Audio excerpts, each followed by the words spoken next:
a lot of tears. It's a lot of questioning, like, my mama don't want me, my daddy don't want me, like, don't nobody want me? And so when the physical abuse, I couldn't really get around. The emotional abuse was probably the heaviest.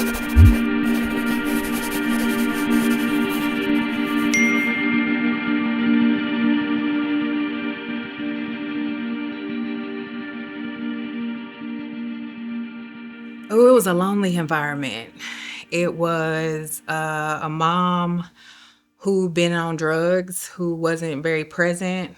It was a father who worked all the time, and work was the first choice. So it was a lonely childhood. It was a lot of solitude by force, definitely not choice. It was a lot of figuring it out, so much of people not showing up. So not understanding the importance of people needing to show up, people needing to be in community, kids needing to see the faces of people who are familiar. So when it comes to him, I don't want there to be any space for him to say he didn't have anybody. If you have nothing else, you have at least one ally. So I always thought it would be important to be what I didn't have. And that's not to say I didn't cross paths with people. I didn't see people. It wasn't shown to me, but it wasn't a consistent thing in my life to know that there was safety in people that were around me. Yeah. Him meaning your nephew. Yes, for him. But for me as a kid, I didn't have that. Okay. So he needs that. All of my nieces and nephews, he's just kind of the one going through a different journey right now. Yeah. How many siblings you got? With my mom, I am the sixth of seven. With my dad, I'm the first of four. So I think I have 5 sisters and 4 brothers. Yes. So it's 13 of y'all. Wait, how many you say? My mom has 7 kids, so I'm the 6th child. I'm the second to the baby. So that's... I'm 7. 6 siblings on that side. 6 on that side. And then 3 on the other side, on my dad's side. Okay. I got my own daddy, so I don't share siblings with any of them, and then none of us share with my dad. So, but you said lonely household though. So I was by myself. So, like I said, with my mom, I had my own dad. My mom was on drugs, so my dad took me from that. So I was raised solely by him. So he didn't have any more kids till I was 10. So, and at that space, he wasn't married or anything with any of them. So I was still by myself. And so the youngest is like 18, just graduated high school, and then they're 25, and then I'm 35. So no matter where I was, no matter who was there, I was alone. So I never got the chance to really be raised in the sibling dynamic, and if I did, it was very short-lived. What was your understanding of having a mother that was on drugs in that time, if you had any understanding? What was explained to you? Like, why is mommy not here? It was never explained. It was never, ever explained. It wasn't often that she had her own place, and if she did, it was short-lived. If she had a phone, it was short-lived. So the contact, the presence, it wasn't there. You know what I'm saying? So my dad was mean because of it. In his spirit, he's a weekend father. So to have had to take that responsibility full time, he was very, very mean, very, very rigid. And so it was rough in that regard, you know, but it was only rough when I was home. When we were outside, it was a different experience because here you are, the single father, your kid is dressed nice and everything looks good on the surface. But when I go home, I'm being physically abused, I'm being emotionally abused, and I'm being neglected. So, What? Oh, what? Your face. Yeah. Where did curiosity lead you as far as your mother, though? If you understand what I'm saying, like, to not have her there and not know why she's there, where did your curious mind lead you to? That it was me. You know, because even as I'm coming around, my other siblings are around because they might not have somebody to take them on full time, you know. So Yeah. when I come around, you guys still have the sibling dynamic. Y'all might be going through it, but y'all going through it together. And I don't understand that my mom is on drugs. Nobody has said that. I'm watching her smoke cigarettes. You know what I'm saying? I feel her absence. I know she's not there. I know she doesn't have a solid house. You know what I'm saying? But I don't know why. Yeah. Nobody is saying, hey, your mom is going through issues, this, that, and the third. It's just like we're all just living this life. And if you're not old enough to understand what's going on, then you don't know. And most of the time, I just felt like she didn't want me because everybody else is around. Why don't you want me around you too? What did you come to in your head as far as why she didn't want you around? Because you know we often think about like, oh, it's this, it's that, or I just felt like she didn't have any interest in doing it, you know, because it wasn't like my siblings were living a grandiose life or anything like that. It wasn't that I was looking over there and feeling that that's where I wanted to be. It was like, you're just not here, but you're also not here for them either. While they're around you, you're still not there. yeah, You know what I'm saying? So it just showed up in different ways. So I would go to my grandma's house. I would go to my mom's mom, and that's where my weekend relief and all of those things would be, because that's where my daddy is quickly dropping me off on Friday. It's yeah. time to get out of here. So, you know, daddy got to have a life too. So that was the experience. So I never understood why. I just knew that she wasn't. And it's you know, it's way more common for a daddy not to be there. But to be a little girl, to be raised in the 90s and you not have a mama, and everybody has a, like, who don't have a mama, you know? So to not have a mom showing up for those events, to not have a mom when life is changing and you have no uncertainty, because that's supposed to be your best friend. So to not have had a best friend, not to have had a woman that seen me, that I was of her body and of her choices, it just felt like I wasn't worthy of things that I seen other people having. Yeah. As a child, I think a lot of us. You could tell me, were you into TV as a child? TV and music. TV. So, and music. Okay, so this is two. You can answer this either way you want to. So, as a child, sometimes we can see the TV or hear the music and see how it relates to our life. Were there any songs or any sitcoms or anything that you looked at and seen in your life and maybe helped you cope with your life a little bit? The first people I saw was Gullah Gullah Island.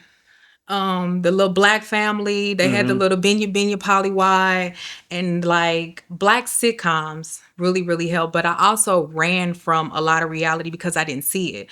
With my dad, This Is a Broken Home, I never knew much of marriage. I didn't really know of those strong dynamics. So I used to like a lot of comedy things because nothing felt good. So the least I can do is be laughing. So it would be anything that had a strong mother and father. So once I got older, it was my wife and kids. Like, I'm like, oh, it's family. You're in the house. You love each other. You like your children. You know what I'm saying? So anything that reflected things that I hadn't experienced, I gravitated to the TV fathers. I gravitated to the uncles. I gravitated to anybody who was creating spaces for children. Yeah.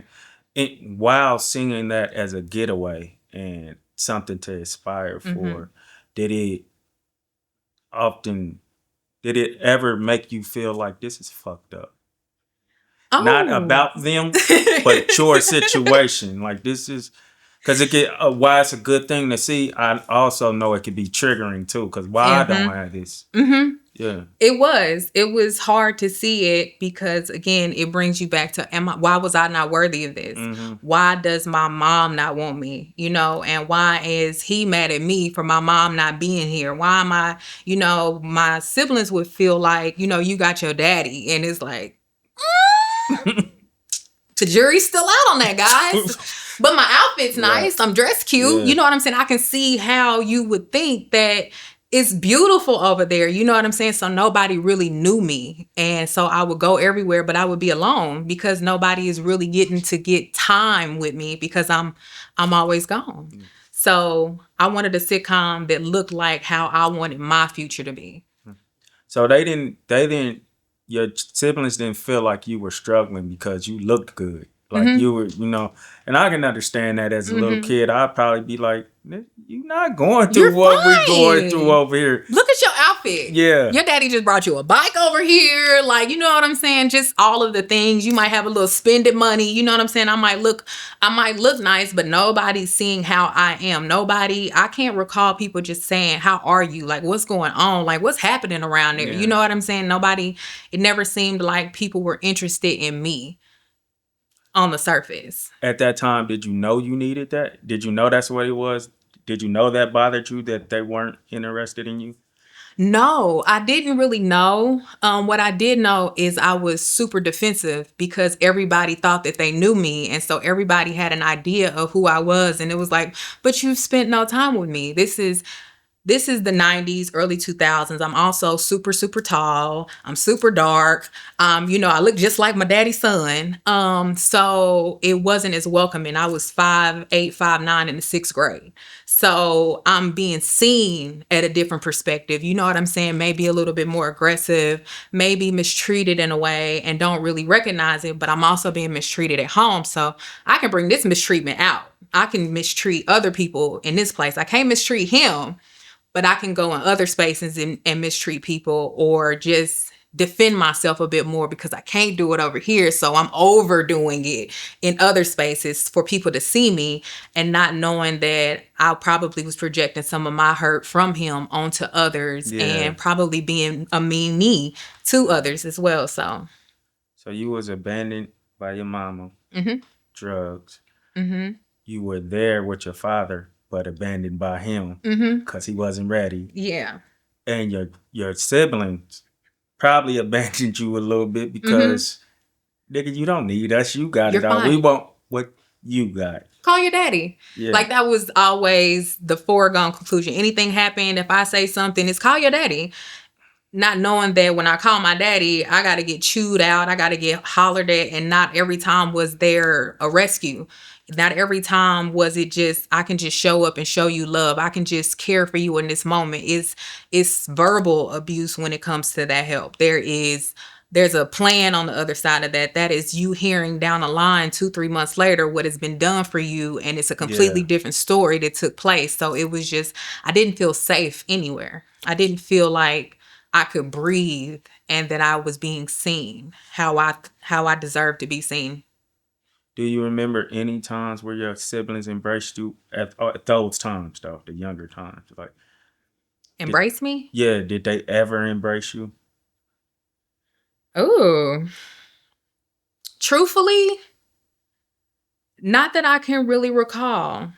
I don't, when people don't think you need anything, they don't give you much. Yeah. You know what I'm saying? So I can't recall, too much sitting up and chitting the chat and being able to tell you what's really going on or being able to expose how I'm really feeling. Not just that, oh, I'm fine. You know what I'm saying? Being able to really know somebody. So I don't really feel like they would embrace me because they probably didn't think that I needed it. You know what I'm saying? And when you get around people and you feel like you're outnumbered and you feel like everybody has a bond but everybody has different experiences, they've got stories, and you don't have anything. You just here, but you should belong. You should. But at the end of the day, I've never been in the same room with any of my siblings. All of my siblings. I haven't been in the same room with all of my mama kids before, and I haven't been in the same room with all of my daddy's kids before. So that's just like a reflection of how, the relationships are. And you never got the experience of, oh, come over to my daddy's house with me this weekend. Oh, no. On one side, like some of my siblings' parents were calling us half-breeds. Anybody who, wasn't of the same mother and same father, half-breeds. On my daddy's side, he would always emphasize, them is like them your stepbrothers and stuff. Like they're your half, like half. So I would be with my daddy trying to get answers. So when I go to my mom, I'm like, he said they my half siblings. Like, what that mean? Like, how does that work? She's like, no, y'all came out of me. You my whole kid. You know what I'm saying? So it was just a lost place. It wasn't a lot of answers. Nobody speaking about history. Nobody telling you about what the family has gone through. So you just going through life and running into everybody else's old roadblocks and you don't even know it. Is that any sort of a trigger for you? Like even now when you hear like half breed, mix, or any of those type of titles? Now not so much because it makes me think of the mindset of the person that would say something like that. Mm. You know what I'm saying? To see innocent kids or kids who had nothing to do with why they're here and how they're here, to emphasize that they not like us. They're actually quite not like us. You know what I'm saying? To put that in the kid's mind Mm-hmm. is a sickness. It's a sad individual to say the least. So I know that these people weren't well. I know that these people may have not meant me good and probably didn't know any better, but that's not my tree to climb. But I don't feel no way because at the end of the day, it's still me. Going back to your house with your father, Mhm. how did the physical and mental abuse look?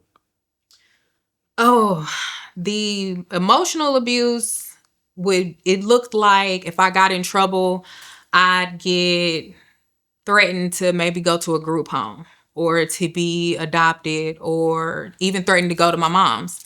So all the schoolwork, all of those things had to be up to par. Why you get no help? Why you can't stay for tutoring? Yeah. Why you can't get no assistance? You just got to know how to do all of these things. The physical abuse was just extreme discipline. It was being whooped with objects that you had no business touching a little girl or any kid in that magnitude. But then you get older and you realize that your grandfather was very, very abusive to his children. Mm-hmm. And the people who were once the victim became the predator. So Mm-hmm. instead of him changing that course, he became the abuser himself. You know what I'm saying? So it was excessive. It was excessive. A lot of long sleeve shirts when it's warm outside. It's a lot of tears. It's a lot of questioning like my mama don't want me, my daddy don't want me, like don't nobody want me. And so when the physical abuse, I couldn't really get around. The emotional abuse was probably the heaviest because you Yeah. just don't know. You don't know what you don't know, and nobody's talking to you about anything that's going on. So he would weaponize my mom's habits against me. And it just wasn't, I never knew who I was going to get. The person who dropped me off at school could be a completely different person when I got back in the car. And it was just contingent upon his day, his mood. And so in a lot of spaces, he couldn't do what he wanted to. So he made sure he had total control over me. He made sure that, if it was a bad day or something, I would get the brunt of it, not the women. He always showed up like a king with women and all of those things. So with me, I know my father in a completely different way. And it's an abuse of power. And it was very unfortunate to say the very least. What's the darkest place that type of emotional abuse has sent you? Not wanting to be here. Not wanting to be here because if my parents don't want me, like who else is gonna want me? You know what I'm saying? And this is from an early age. Mm-hmm. This was all I ever known is my dad. And so, but that wasn't safe. Like either way it go, I was gonna be in a horrific situation. So the darkest space is me not wanting to be here, me not feeling worthy and like I just got dropped off here. Like, because there's no way I'm supposed to be here if I have no protection, I have no guidance, I have no encouragement. All I have is me. Why am I just here by myself? Why am I navigating all of these things by myself? Not cool. With all that bit said and all that being done around you, Mm-hmm. how did it look like going into school though? Ooh. School, it was given Rasputia. It was given a mean, broken little girl. It was giving somebody, or what was her name? Precious. I Yeah, her mama Precious. or Precious. the Just actual Precious. Precious. Yeah. Yes. So we've had not Rasputia. Shout out to Norbert. Um, but it was being talked to so poorly, being beaten, being abused. At a point I was physically abused. Like it was just I'm ready. Nobody gonna get nothing off on me. Can't nobody say nothing to me. I'm going to make sure you know how I feel, even if what I'm feeling has nothing to do with you. You just get to be the outlet because you're here. and you presented the opportunity for me to give you what I've been holding in for so long. So the reactions would be so insane, but I also would never get in trouble because I was always able to speak well. I was always able to communicate and talk with my parents, well, not my parents, my teachers and things. So I would never really get to the discipline point because I could always talk myself off the ledge. So it was a little bit of manipulation that I learned from my father as well. So yeah. Yeah. I was wondering, like, how'd you learn to articulate yourself so well and all of that? And you seem like well read about a lot of things. But it seems like the way your father was towards you, as far as your grades and all of that, but not willing to help you, but you knew you had to figure it out in some way. That may be the way you become so articulate and well read as you are. Yes, I had to read a lot. So the first punishment was always the phone, the TV. TV go. So I read a lot. I was a vivid book fair girl. I was always getting through some books, even to this day.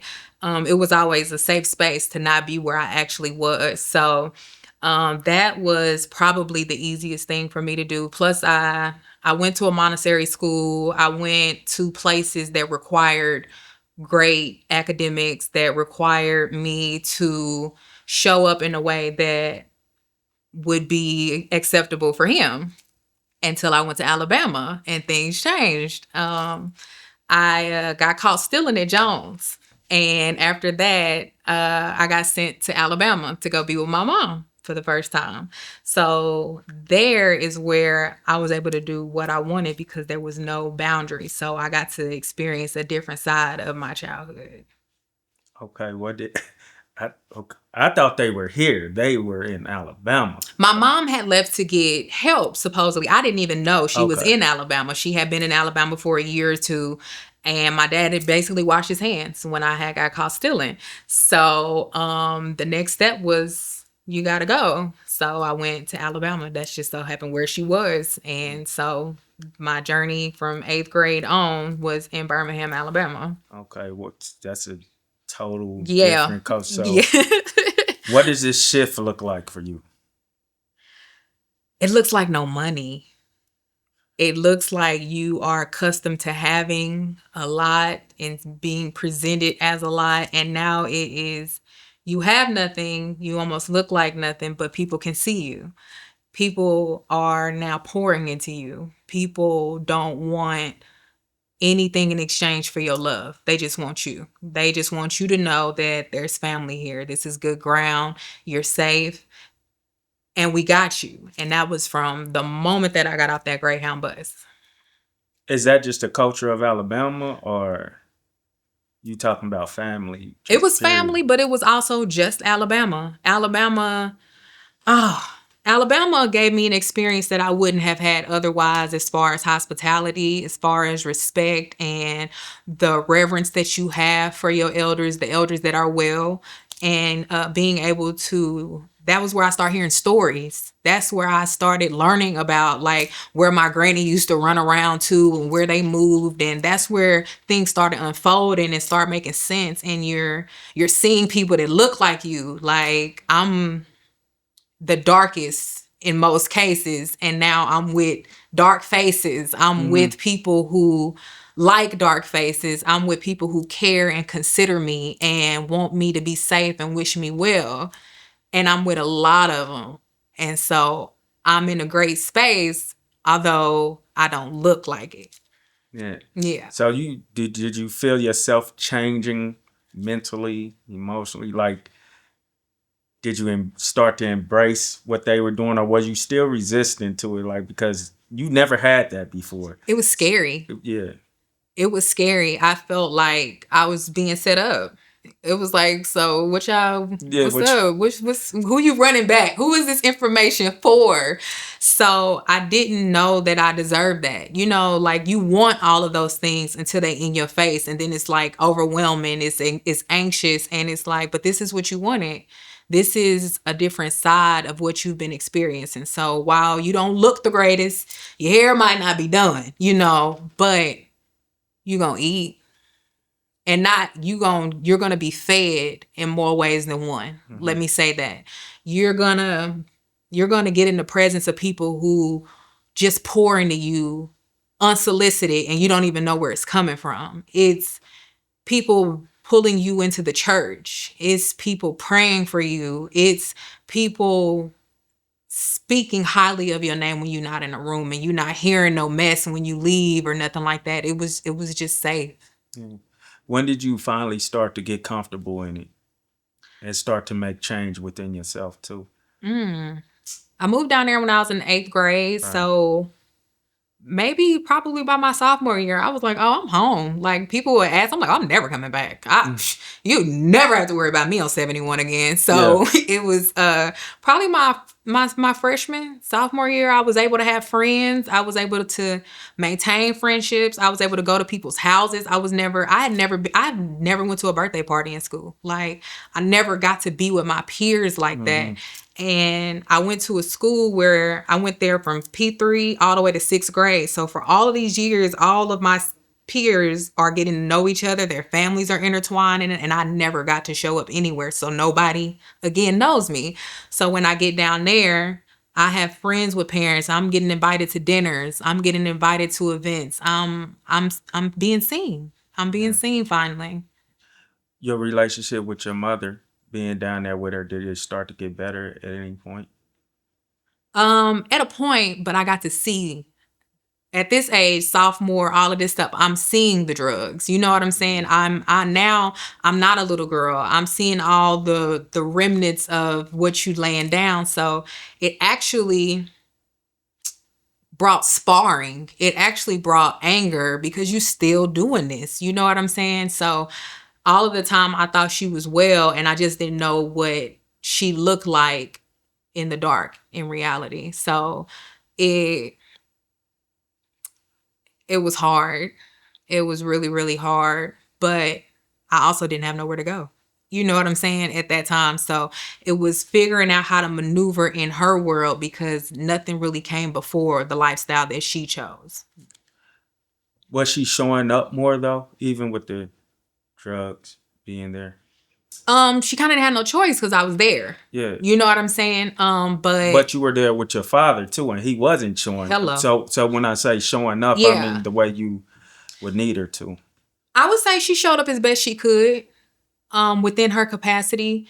And sometimes it looked different. Sometimes it was more. Like I wouldn't say that it was just torturous or anything like that Yeah. with my mama, but I was dealing with somebody that was on drugs. So I think she did the best she could. I think she showed up in areas that she possibly wouldn't have had to before. Because at one point my little sister was there as well. But I showed up better. Probably not necessarily, but it was more than I'd ever had. So at that point, it was she's showing up a lot because she's right here. You know what I'm saying? I don't have to call a phone and not be able to reach her. I don't have to wonder where she's living or whatever. I have actual access to my mom now, and that's something I've never had. So that within itself was a new life and experience that I enjoyed. That I can reach out to you at any moment. When you seen, can you remember when you seen the drugs on the? When you first seen the drugs? Seen the drugs, experienced I would say I experienced it, but it wasn't with her. It was my uncle. I just smelled something in the house and I thought the house was like going on fire or something like that. I'm like, something's wrong, like something's happening or whatever. Whole time it's a primo. And I'm like, so what's going on around here? So with her, it was peel. It was a little bit of everything. So pills, syrup, almost everything but heroin, to be completely honest. So I never knew what it looked like. She would sleep for copious amounts of time. She would be gone. She would hold down a job for a moment, but nothing really, stuck. So I don't know. I'm not really sure. I never seen live action. That would be crazy. Yeah. So I thought you said you may have seen the drugs or something like that. I'm That's what seeing I the effects of the the effects. drugs. Okay, I feel Like initially, I'm not seeing her. Yeah. You know what I'm saying? So I don't know what high you looks like because I'm not around long enough. I might do a weekend or something with you, but actually having extended periods of time with you, and now I'm seeing, you might be nice for a couple of days, and then I'm seeing a withdrawal or when you mean, and then it fluctuates, and I'm seeing where you hang out. I'm seeing the people that you hang out with that I recognize are on drugs. Yeah. And these your buddies, and they shout out. So in turn, you shout out too. And the neighborhood homeboys was like, one time he told me, he was like, I ain't never sold to your mama. I'm like, wait, where'd she be at? Like, what are you saying to me? And to find out that everybody in the neighborhood knew, but me, it was kind of like, y'all been holding this from me, but what was I gonna do? Because that's what she's been doing since before I was there. So this is what she knew. Did it make you feel some type of way towards them for not letting you know sooner? Or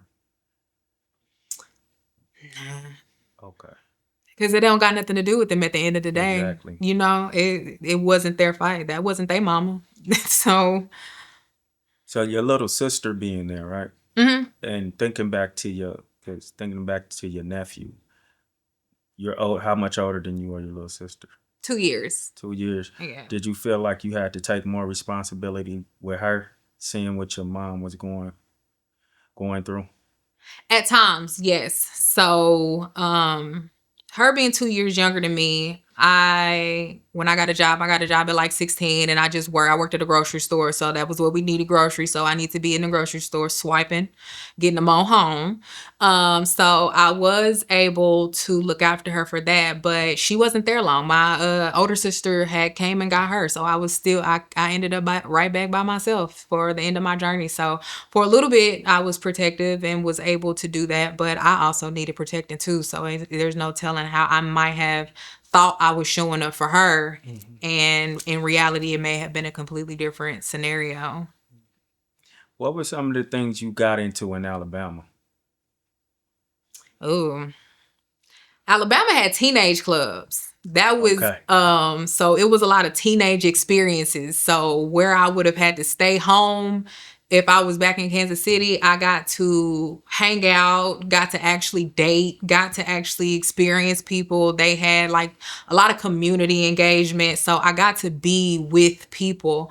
So that experience, I wouldn't have got it otherwise. So I would have been much more sheltered and that's where I got to show up and be my jovial self and get to really recognize all of the gifts that I had on the inside that may have been suppressed because of the way that I had been forced to live previously. Yeah. Did your father's emotional abuse make it easy for dudes to manipulate you as far as See, papi.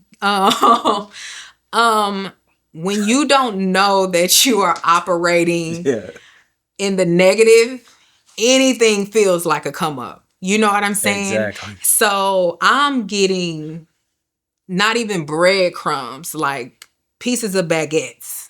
And I don't know that it ain't talking about because I ain't had nothing. Nobody has really shown me, and there's not many examples of what a man is, what a man does until I got to Alabama. But when I say, I was operating in a negative, I was below in what my capacity was and receiving from men, because at a certain point you just want a man to show up. If you're not accustomed to, like, I recall back playing sports and my dad only showing up to one game. So when you're not accustomed to people showing up, the moment somebody shows up, you're smitten.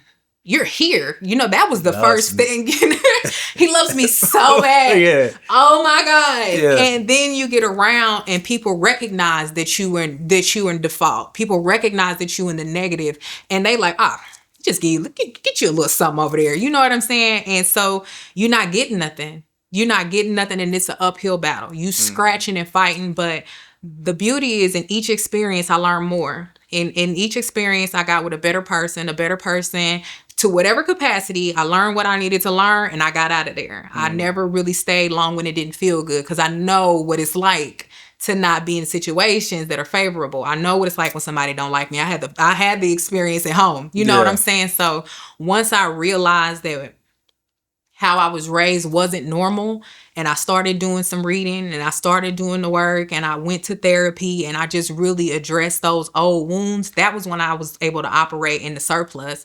That's when I had to pour into myself. That's when I had to recognize who I was, whose I was, and who I wanted to be. And the things that I was allowing didn't reflect what I said I wanted. So that Yeah. had to change. Right. Seeing all the things, thinking of all the things you know now, and thinking back to some of the things you went through. What are some of those things and even with yourself, some of those things that you look back and like, how the hell did I ever accept something like that? And some of the things you had to fix within yourself to be better in relationship too. The how did I ever accept that? I had to give myself grace.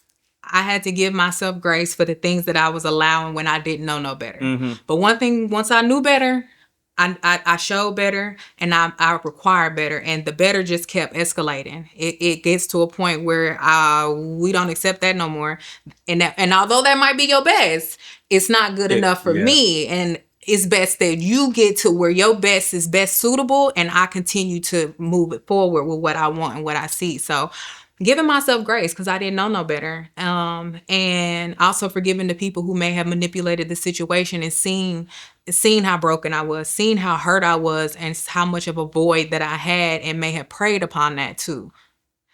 Today, going, I ain't going. Today it's a very peaceful space. I've created a life that I enjoy, and it's a requirement considering how I was raised. So anything imposing in my space has to be of peace, because that is what I've now made my life to be. So certain things are non-negotiable. There's no potential, there's no let's see, there's no hopefulness. There is either it is or it isn't.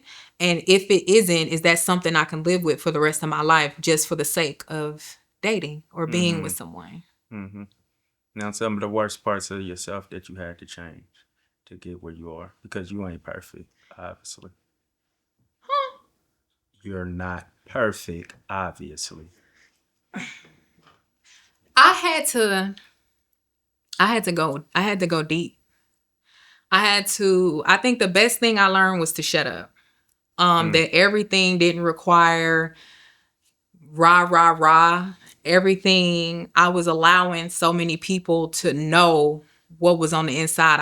I was showing my hand so easily, and nobody was having to work for it. I was expressing myself in ways that I know I can express myself better. I was allowing different individuals, that include myself, because nobody made me do anything. It was just so much pain that I had to go back in and figure out what was going on. I had to figure out why certain things trigger me. I had to go in spaces that were uncomfortable to make sure that these triggers don't keep being triggers, and that I get triumphant over it, because they can't keep being triggers. But I would say being quiet, not having to attend every clown show, not having to always prove myself, because time always does it for you if you just be patient. Not always having to defend myself.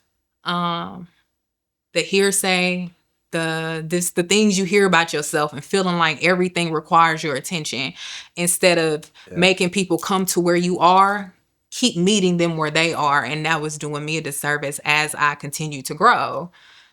And we just weren't allowing that anymore. We being me. I want to read you something. Okay. Damn, forget my reading, because I ain't the best at reading. I want you to tell me. You gonna read out loud? Yeah. Yeah, that's different for me, because like in school, I used to get embarrassed about reading out loud. I could read to myself, but reading out loud, but I'm going to read out loud. You tell me what this means to you. Okay.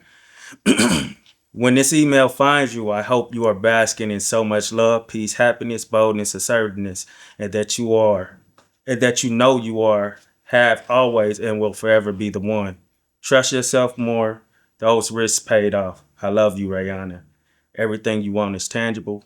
Baby, keep going.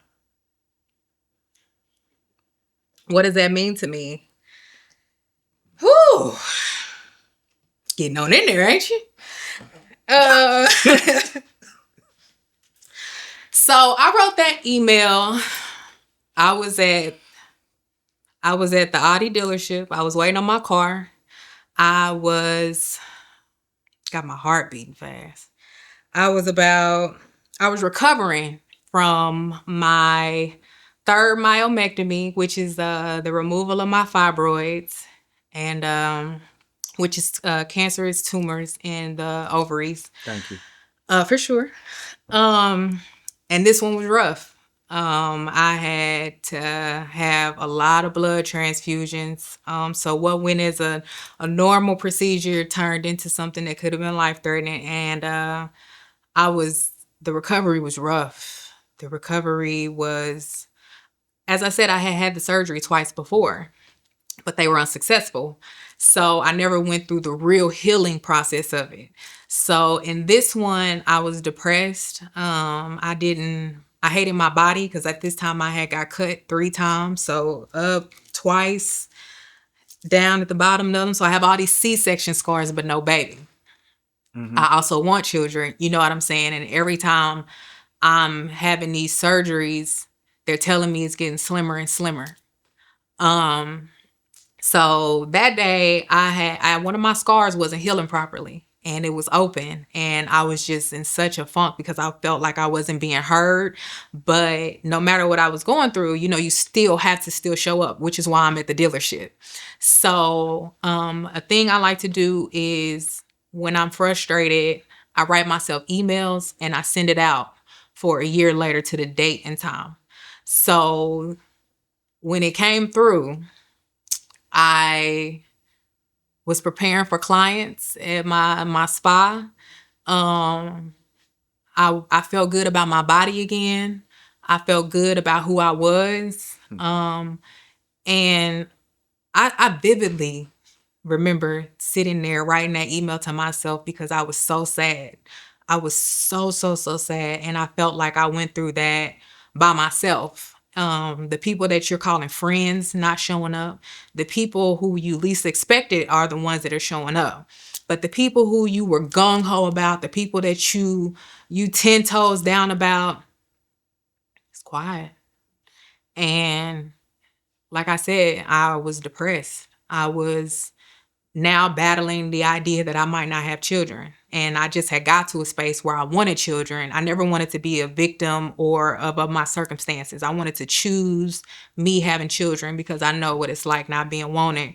So that is a coping mechanism for me that when I'm in the thick of it, I write myself emails because there's still that part of me that feels like I'm always going to be my biggest encouragement, that I've always been the voice in my own head, and learning to trust that. So that was, me exposing one of my yearly emails and how I teach myself to move forward and trust myself and love myself because it hasn't always been there. Might have talked about it, but it wasn't until these last few years that I was actually walking in the love that I always yearned for. I thought that was tough. Wow. The fact that you would email yourself Really? and it would come through on the day that you're it on at the most important time. So I thought that was tough. Like, where you get something like that from? That's just something you thought of doing yourself? It's just something I thought about. Because I used to write notes to myself. I used to write notes and I might find a note somewhere. You know what I'm saying? You might find a note in a random place in a random jacket because I had to be my voice. I wasn't used to encouragement. I wasn't used to people saying, hey, you doing all right. You know what I'm saying? And so I had to create that for me because if nobody else is going to clap, I've got to be okay only hearing mine in the crowd. So that's my safe space. That's what I do. I used to do that with money. With money, hide the money. And then when I needed it just came. I forgot it was there. And be a blessing, don't it? I needed it there at that time. Need it. So with it coming on time like that, what did that say to you about? Did that say anything to you about God, or did that say anything to you about? What did it say to you? It always speaks about his sovereign being. When those type of notes come through, or I find a post-it or some notes or anything that I've written down, and I'm reminded, and even Facebook statuses that anything to remind me of his word, anything to remind me of his promise to me, that anything that confirms what he said. And when you get it a year later, and those nights turn into days, that grind and turns into gratitude, all of these things transpire, and you got something to look back to, and like, you didn't even have an idea that you would be here. You were so sad and so depressed when you wrote this. You're out of it. Not only are you out of it, that was the first day I took clients in my spa. So everything is lining up. So it just says you just got to keep going, brick by brick. And every day you're not going to lay the biggest bricks. Every day is not going to be better than the last. But if you keep showing up, you will see the fruits of your labor. You can't fake the fruit. You can fake the harvest. You can fake like you've been out here doing it and doing the work and toiling with the soil and doing all of the things. But your fruit does not suggest that that's the truth. Your fruit tells you everything you need to know about what's really happening around you. And to be able to look back and see that I'm planting good seeds and there's good ground, and I'm trusting myself and the things that I say I want to go after them day by day, it's really big for me. It's really big. Sometimes when you're going through these things, though, like especially when it's piling on, a lot of us, we forget all that you just said, all the good stuff. It'll get better. You're going through that wilderness, and you're yearning for everything you want, and it don't feel like it's coming. So how does one keep? I don't know if you know the story about when Moses walked them through the wilderness or whatever, and they just needed they were tired of the bread. They were tired of they were ready to get to the land of milk and honey. So they started doing things that didn't look like God. You know what I'm saying? How does one stay focused and not sway the other way, or not just give up? Because remember, at one point you said you wanted to give up as a kid. As an adult, things start to pile on even more. Yes. So how do you stay in the fight, though? I've learned it's very important to have something to look forward to. Like, even when we broke, even when things are in chaos, like even if you have a small event, even you go do something for yourself, you got to have something to look forward to. It has to be you investing back into you. We get so busy grinding, going after the things that we want, our desires and all of these things, and we don't appreciate just being. So even in the struggle, even while we are fighting uphill, you have to know that it's for a greater cause that's beyond you, that's above you, and it requires more than just you. So it's brick by brick. Every day is not going to be a good day. I probably went home and cried that day. You know what I'm saying? It was crying in the email, cried reading the email, but it's bigger than me, because if this is what's going to take me out, what is that saying about all of the other things that I made it through? What is that saying about how sovereign he's been for me and what he's pulled me out of? Because statistically, it's not supposed to look like this for me. Statistically, neither of my parents graduated high school. Statistically, my mother hasn't held down statistically, this is not the Rai'Yana that they would have thought would come about. And it's to no greater purpose. It's God. He saw me in the fig tree. He saw what I would need. He brought the community. He brought the people. He brought them to me. I didn't have to go outside of anywhere than I would normally be for him to bring people who align with me. And those that he didn't, he removed politely. We went out in grace. We left the table with honor. And I just moved on, because every experience isn't lasting. Enjoy your time, move around, but also stay grounded. Yeah. Stay grounded and understand that I always live by his own time, in time, his time. That's it. You can't do nothing out of order. You might feel like you cheating. You might feel like you getting ahead, but you can't skip the process if you're doing it right. It might feel good in the moment, but it don't usually have any longevity to it. You don't feel good, sustained. That's why we're always chasing something else. We're always after something else instead of just chasing after him. Chasing after his desires for us, because that's all we're going to get in the end, is what he desires for us. But you not having a covering that you desired or deserved, human wise, not God. Right. Human wise, the one you didn't deserve. Why is it so important for you to show up for your nephew the way you do and cover him? it would be a disservice for me not to. For me to know that he has a need and not meet it just because I don't want to, that would be a disservice. Like I might not see, the shade from the trees that I'm planting, but this will be inside of him too, to know that when you become an uncle that you show up. When it comes to the people around you, you show up if you can, because there are going to be times that we can't show up. There are going to be times that it is no. There are going to be times where it's uncomfortable and you got to sit in it. But when we can, we do.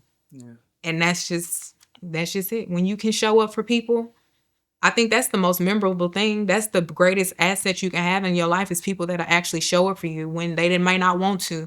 It might be uncomfortable. It might not be appealing to do so. You know what I'm saying? But having people who trust you enough to know that I got to show up for you, people who love you enough, and why not? That's what it's all about, this love. I mean, because these things are passed down, the verbal abuse and all of that, and you were willing to change it where you said your father wasn't. But the grace I would give to your father or people of that generation, they didn't have the access to the things that we have now to know that these emotions and all that stuff can. Not to give them a big excuse, but they didn't have.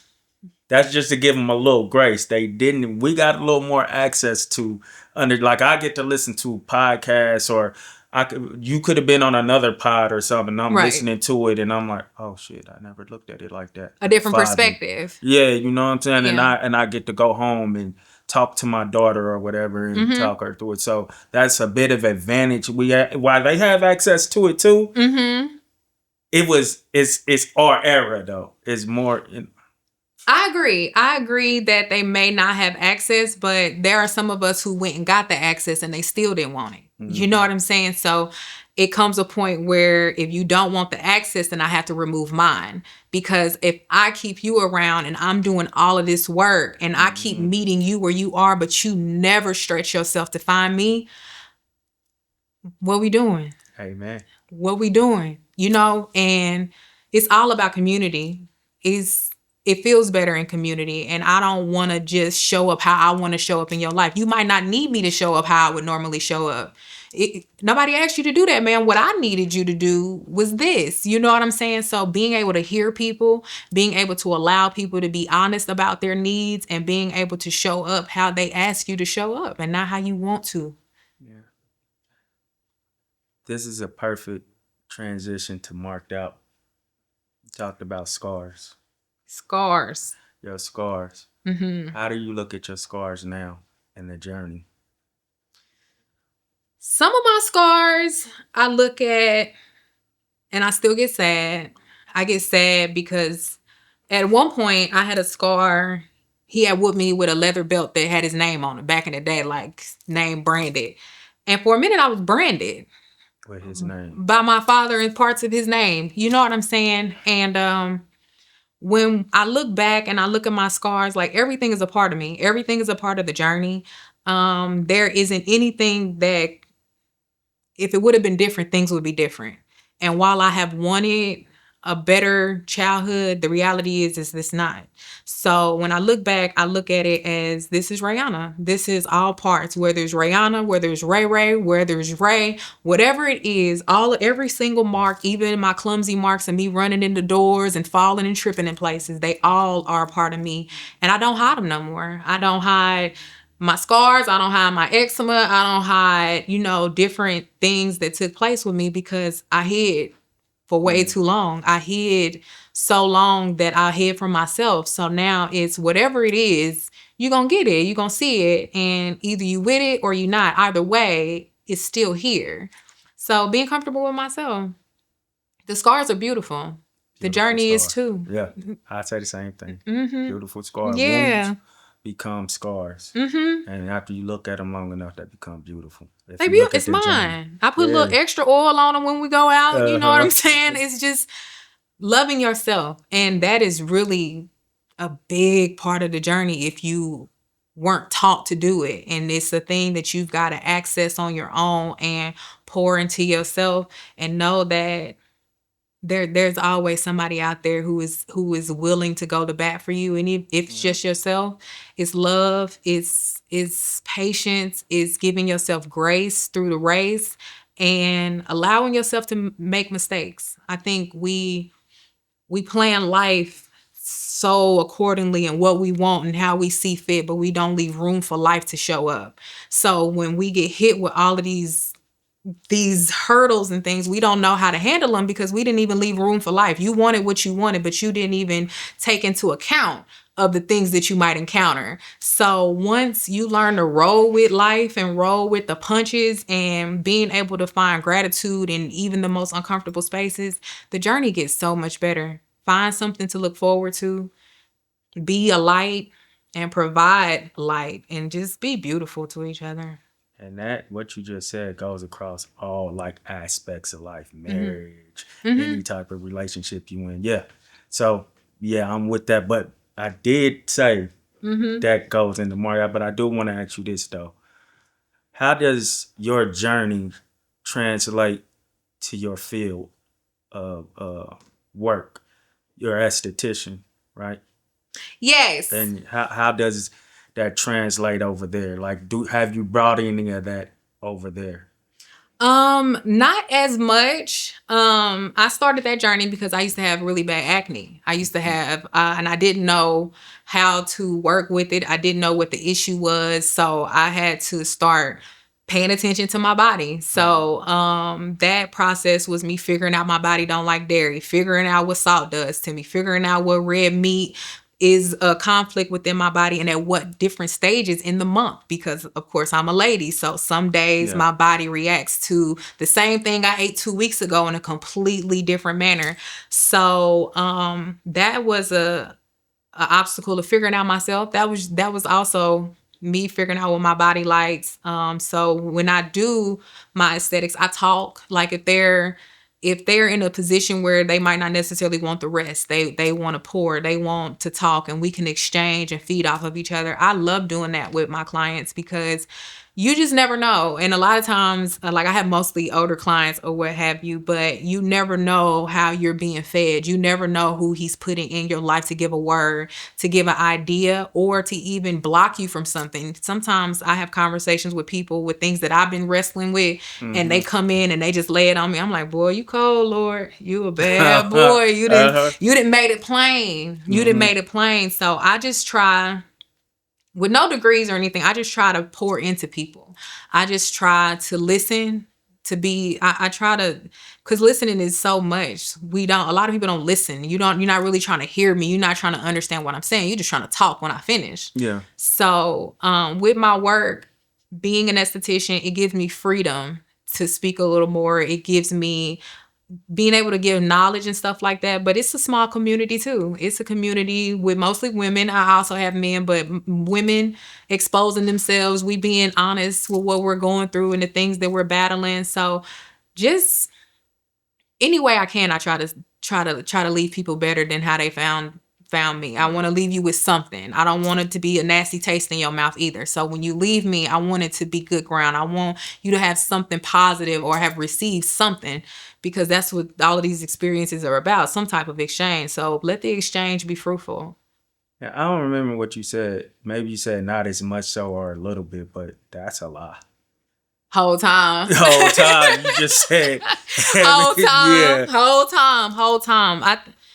I think that's my experience. Okay. My experience with people overall, not just aesthetics, is just being comforting, being welcoming, and finding out that like I'm a person people like talking to and confide in, and they find safety in me, and it's just becoming things that you didn't have for yourself, and you don't know how that separates you from a lot. And that's what helps you fighting depression. That helps you fighting when you're doubting yourself, the anxiety and all of the things, because while you can't see yourself all the time, when other people can see you and they see through you and they have had a true, genuine experience with you and they leave good reviews, Yeah. it's all right. The product is good. That's that we want the product to be good. Never mind what the surface look like. When you go home and you finish with me and you left my presence, was the That's product good? And that's really all that I desire, is to make sure I'm good with and to people around me. whole experience. So if you want to do any more marking out, that's cool. But as you would say, we need Big Ray to pray us out to Big God. Amen to the Yeah. biggest God.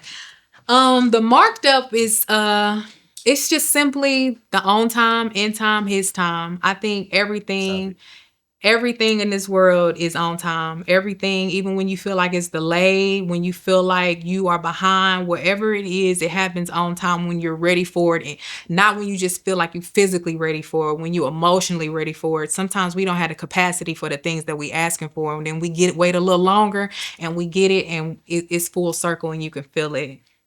In time, just give it time. Give it all time. Don't rush time, because tomorrow gonna have its own problems. Don't be in a rush for the things that you want. And his time, we we going nowhere fast, so we don't recognize that it's his will. Out of your control. It's so out of your control. And once you relinquish that power and you start flowing with the river and not fighting with the rocks and going against every single thing that takes place and just finding beauty in the process and joy, you'll be all right. You'll be all right. Amen. So to finish us off and pray to the Lord. Dear Lord, Heavenly Father, we come to you with humble hearts and open minds, saying thank you for the opportunity to fellowship with family. Thank you for bringing us together to hear your word, speak your word, and in turn give your word to others, not knowing what they may need. Whatever it is that they encounter, dear God, advise them and show them who you are and whose they belong to. Show them who you are in their life so they never conflate the two with anyone else. Dear God, as we continue on our journeys and we separate from one another, we ask for traveling grace. We ask that our minds continue to be fed by you, dear God. We ask that we continue to yearn for your love and can seek your cross. And every single day we make choices that look better and resemble what you want for us and from us, dear God. Dear God, we thank you for your children. We thank you for the people whose lives we've crossed and those that have crossed into ours. We thank you for your longevity. We thank you for your spirit, and thank you for you being able to see things that we can't see and keep us from things that we don't belong to. Dear God, you are so merciful. Dear God, you so good. We thank you for it all, the good, the bad. We ask you that you forgive us for our sins, shortcomings, and anything that didn't reflect your love, dear God. In Jesus' name we pray. Amen.